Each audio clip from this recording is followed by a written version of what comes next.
the huge devastation that lead causes and the strength of that body of evidence, brought to light with credible partners, local partners, champions, people, so far I've seen people really kind of their eyes open to this issue, and they realize that it is a neglected problem, but it's also tractable.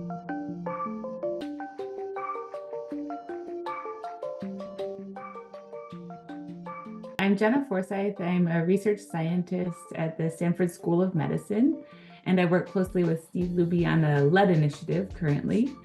And the work that I'm being recognized for actually started when I was a PhD student. So I was setting out to solve this puzzle.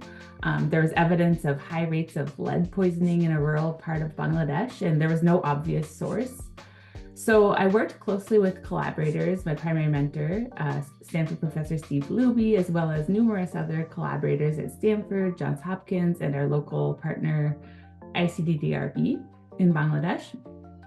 Via a series of studies, we determined that a dominant source of exposure and the source of lead poisoning in this area was turmeric, actually. So turmeric processors in the country were adding a leaded pigment to the roots to give them a more vibrant color. It was a practice that had been actually going on since the 1980s.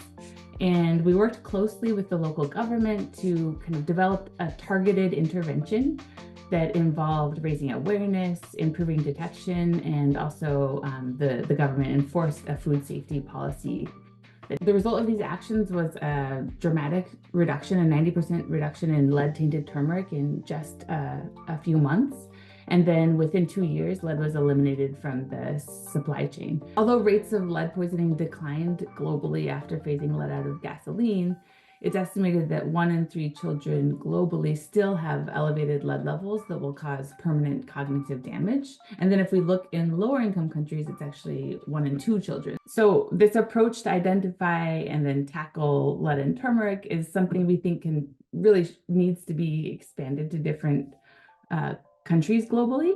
So specifically following this iterative interdisciplinary approach to identifying sources of lead exposure that may have been neglected, but that disproportionately impact vulnerable populations. And then also thinking through and using these approaches to characterize these sources, to understand their sociocultural and economic drivers that can then inform interventions. There's so much room for more engagement on this topic. So I hope more individuals and also organizations will get involved. Both researchers across all disciplines, there could be engagement in this, from scientists to economists, political scientists, those working in health, but also, NGOs, governments, and business people, because this is really a multi-sectoral problem, and, it needs kind of all hands on deck to tackle it, I believe.